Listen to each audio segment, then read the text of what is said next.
Salut, j'espère que tu vas bien. Aujourd'hui, je te retrouve pour une nouvelle vidéo. Alors, dans cette vidéo, on va continuer la série sur le Saint-Esprit. Donc, cette série qu'on a commencé il y a quelques temps. Alors, cette série avait été introduite par un témoignage que j'avais fait. Ensuite, on a regardé un peu ce qui se passait dans le livre des Actes et qu'est-ce que Dieu attend de nous par rapport au Saint-Esprit. Et aujourd'hui, on va continuer dans la série. Alors, si c'est la première fois que tu es sur la chaîne, je te souhaite la bienvenue. Je m'appelle Esther. Je fais pas mal de vidéos autour de la foi.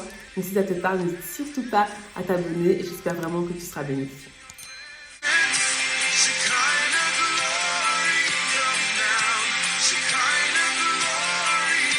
Alors si tu as accepté Jésus-Christ dans ta vie comme Seigneur et Sauveur, si tu as renoncé à ta vie pour suivre Christ et que tu as pris la décision de faire vraiment la volonté de Dieu dans ta vie, tu as reçu le Saint-Esprit, tu es né de nouveau, tu es dans le royaume de Dieu. Le Saint-Esprit, c'est l'Esprit de Dieu. La Bible nous dit que c'est aussi l'Esprit de Jésus. Et le Saint-Esprit, en fait, c'est aussi celui qui s'occupe des affaires de Dieu sur terre.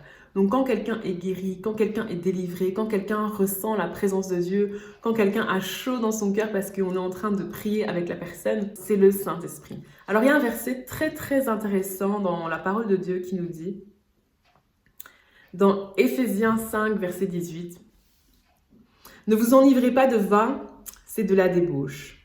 Soyez au contraire remplis de l'Esprit. » Ici, la Bible nous parle en premier lieu du fait d'être rempli de vin. Donc, c'est ce qu'on pourrait dire aujourd'hui, le fait d'être sous.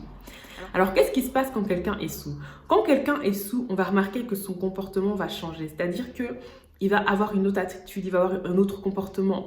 Certaines personnes vont avoir un langage différent, vont commencer à changer leur façon de parler. Certaines personnes vont aussi changer leur façon de marcher. On va voir que quand la personne est sous, sa démarche est totalement différente. Certaines personnes, certains traits de leur caractère, certains traits de leur personnalité vont commencer à être davantage accentués sous l'effet de l'alcool.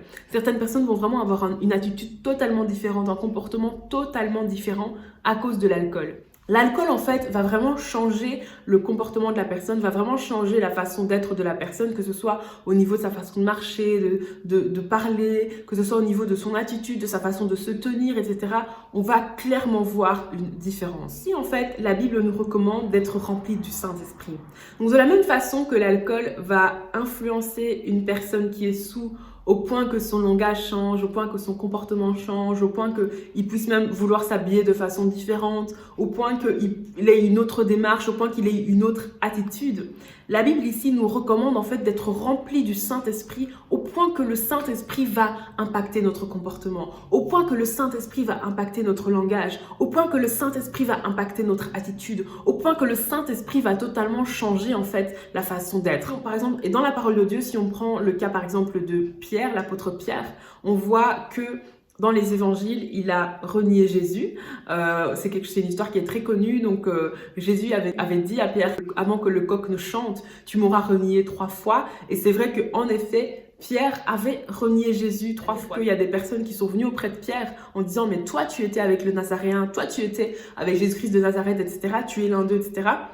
Et Pierre, à 3 reprises, il a nié. Dans le livre des Actes, on voit un Pierre totalement différent. Dans le livre des Actes, on voit par exemple un Pierre qui va se mettre debout devant une foule, qui va commencer à prêcher l'évangile avec assurance, qui va parler de Jésus-Christ avec assurance. Résultat, 3000 personnes vont donner leur vie à Christ.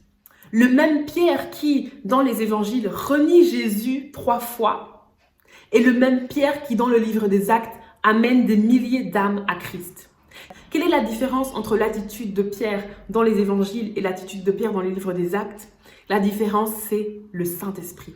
Pourquoi? Parce que le Saint-Esprit que tu as reçu suite à la nouvelle naissance, le Saint-Esprit qui est venu habiter en toi, ce Saint-Esprit-là, il veut aussi changer ton attitude, il veut aussi changer ton comportement, il veut aussi changer ta façon de parler, il veut aussi changer ta façon de t'habiller, pour que tout ton être, en fait, soit de plus en plus en accord avec la volonté de Dieu. Alors, qu'est-ce qui guide tes décisions? Qu'est-ce qui guide ton attitude? Qu'est-ce qui guide tes décisions? Qu'est-ce qui guide ton comportement? Qu'est-ce qui guide ton langage? Est-ce que tu parles comme tout le monde parce que tout le monde parle comme ça? Quel type de langage tu as? Est-ce que tu dis certaines choses parce que tout le monde le dit? Ou est-ce que tu es guidé par l'Esprit de Dieu? Est-ce que tu dis des gros mots parce que tout le monde le dit? Ou est-ce que le Saint-Esprit a tellement travaillé ton langage, a tellement travaillé ton expression, a tellement travaillé ta bouche que des gros mots ne sortent plus de toi? Quel comportement est-ce que tu as? Qu'est-ce qui guide tes décisions? Est-ce que ce sont les émotions qui guident tes décisions? Est-ce que ce sont les sentiments qui guident tes décisions? Est-ce que c'est ton impulsivité qui guide tes décisions? Ou est-ce que tes décisions sont guidées par le Saint-Esprit? Ou est-ce que ton attitude est guidée par le Saint-Esprit? Ou est-ce que ta façon de te comporter est guidée par le Saint-Esprit? J'aimerais te demander, qu'est-ce qui te guide? Est-ce que c'est la foule? Est-ce que c'est le comportement des gens? Est-ce que c'est ce qui est à la mode? Ou est-ce que c'est le Saint-Esprit? Par contre, ce que la Bible nous commande dans ce verset, c'est de laisser le Saint-Esprit prendre le contrôle. C'est d'être tellement rempli de Saint-Esprit, être tellement rempli de l'Esprit, que le Saint-Esprit influence ton langage, le Saint-Esprit influence ton attitude, le Saint-Esprit influence ton comportement, le Saint-Esprit influence les réponses que tu donnes à tes parents, le Saint-Esprit influence les réponses que tu donnes aux professeurs en classe, le Saint-Esprit influence les conversations que tu as avec tes collègues au travail. Le Saint-Esprit influence ta façon de choisir tes vêtements. Le Saint-Esprit influence ta façon de te tenir. Le Saint-Esprit influence ton assurance. Le Saint-Esprit influence ton audace. Voilà ce que le Saint-Esprit est censé faire. Le Saint-Esprit est censé tellement te remplir qu'il influence tous les domaines de ta vie. Tous les domaines de ta vie, le Saint-Esprit est présent. Dans tous les aspects de ta vie, le Saint-Esprit est présent. Et il influence et il impacte. Et il influence et il impacte. C'est quelque chose qui n'est pas une option. La Bible ne nous dit pas « si jamais tu es rempli de l'Esprit ». La Bible ne nous dit pas « si jamais tu as envie d'être rempli de l'Esprit ». La Bible ne nous dit pas « au cas où tu es rempli de l'Esprit ». La Bible nous dit « soyez remplis du Saint-Esprit ». C'est un ordre que la Bible nous dit. Mon frère, ma sœur qui regarde cette vidéo, est-ce que tu es rempli de l'Esprit de Dieu? Qu'est-ce qui prend le contrôle dans ta vie? Est-ce que c'est le Saint-Esprit ou est-ce que ce sont les émotions? Qu'est-ce qui prend le contrôle? Qu'est-ce qui est le maître? Est-ce que c'est l'avis des gens, l'opinion des gens ou est-ce que c'est le Saint-Esprit? Parce que Dieu veut que le Saint-Esprit prenne le contrôle de ta vie. Dieu veut que le Saint-Esprit impacte ta vie, impacte tout le domaine de ta vie.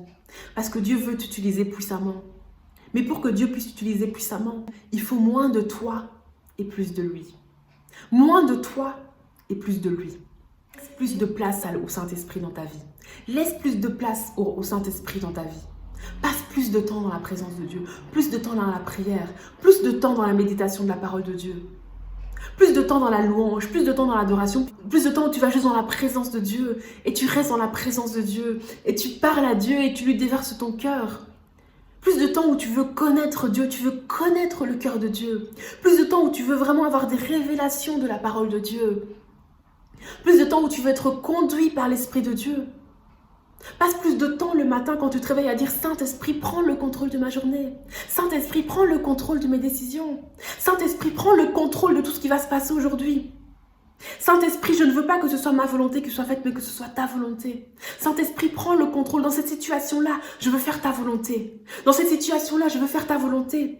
Dans cette conversation-là, je veux que ce soit ta volonté qui soit faite. » Saint-Esprit, prends le contrôle. Prends le contrôle. De la même façon que Pierre est passé de quelqu'un qui mentait, quelqu'un qui reniait Jésus, quelqu'un qui était un trouillard, tout simplement.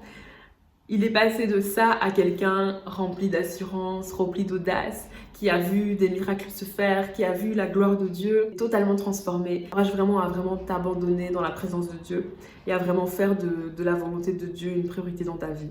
Que ce soit dans des petites choses, que ce soit dans des grandes choses, apprends à avoir le réflexe de dire « Seigneur, qu'est-ce que tu veux que je fasse ?